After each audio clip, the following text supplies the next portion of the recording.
Devinez de qui est ce rap? Tu veux que ton gosse en CP lâche la télé pour faire ses maths puisqu'il veut c'est voir des catcheurs musclés se mettre des droites gogo gadget au claque t'as plus une thune en fin de mois, gogo gadget aux pattes.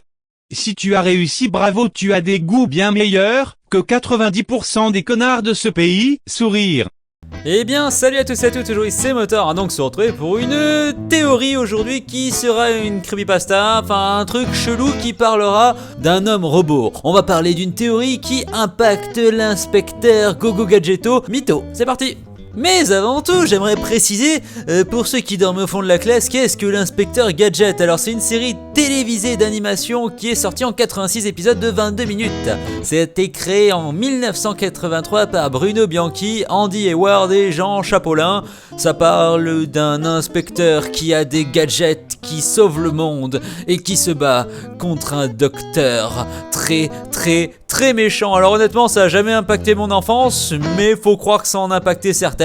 Donc on est parti pour l'histoire de la théorie du complot Raptor Illuminati nazi. Donc, alors l'histoire prend place dans le dessin animé Inspecteur Gadget. Alors dans la vraie vie, l'inspecteur Gadget s'appellerait Michel. Il serait humain et il enquêterait sur des affaires complètement sordides. Ça a l'air complètement oufissime. Et un jour, il lui arrive un terrible accident, sa mère la putain. Une explosion. Mais une explosion. Je vous ai déjà parlé de kebab. Une explosion qui ravage notre inspecteur Gadget, qui est laissé pour mort. Et là, la police, elle décide de faire un truc de jobard, c'est-à-dire... Oui, alors vu que Michel, il a été complètement grillé mode barbecue, on va créer un robot qui lui ressemble, un robot qui fera la même chose que lui, qui sauvera le monde, et en plus, il aura plein de gadgets. Il y a beaucoup de plein là.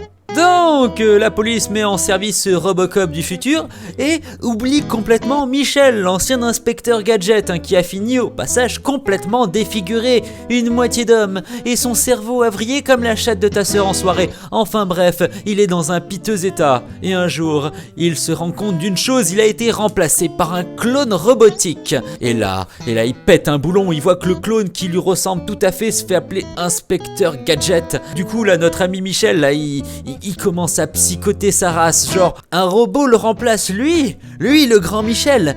Alors là tu vois, il peut pas, hein. Donc du coup, la version humaine de notre Gogo Gadgetto, il se dit, je vais lui niquer sa mère, la pute. Et il décide de changer de nom. Il se fait appeler Dr Gang. Son visage reste inconnu à ce jour, mais il veut une chose, c'est la tête de l'inspecteur Gadget.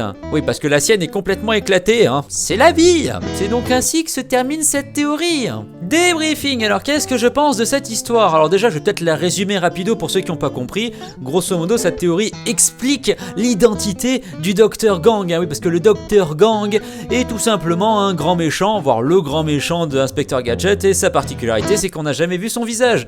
Du coup, la théorie explique qu'en fait, ce serait l'inspecteur Gadget du passé qui a été défiguré, qui veut détruire l'inspecteur Gadget du futur, donc il est devenu méchant et on voit pas son visage. Franchement, je trouvais la théorie sympa, même si bon, je suis pas un gros fan d'Inspecteur Gadget, je trouvais la théorie vraiment sympathique, jusqu'à ce que je tombe sur la vérité. Et oui, il y a quelques années, on a eu pour la première fois le visage du Dr Gang. Alors attention, ça fait peur, 3, 2, 1, bam! Ouais, donc c'est à dire que cette théorie reste une théorie qui est complètement fausse, mais c'est pas grave, je pense qu'il fallait que je la présente. Mais, enfin, la grande connerie, je trouve, d'Inspecteur Gadget, c'est d'avoir dévoilé l'identité du Dr Gang. En tout cas, j'espère que cette vidéo vous aura plu. Sur ce, prenez soin de vous, plus et à bas, pensez à vous abonner, à liker, à commenter, à partager. Bref, salut! Attends, cher abonné, même si la vidéo est finie. J'ai une anecdote de la vie de Motor à vous raconter.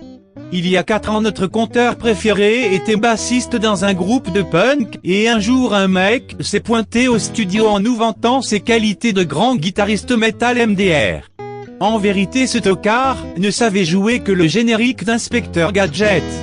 En bref, n'écoutez jamais les exploits des autres, ils sont souvent moins bons que vous. Bisous les lapinous.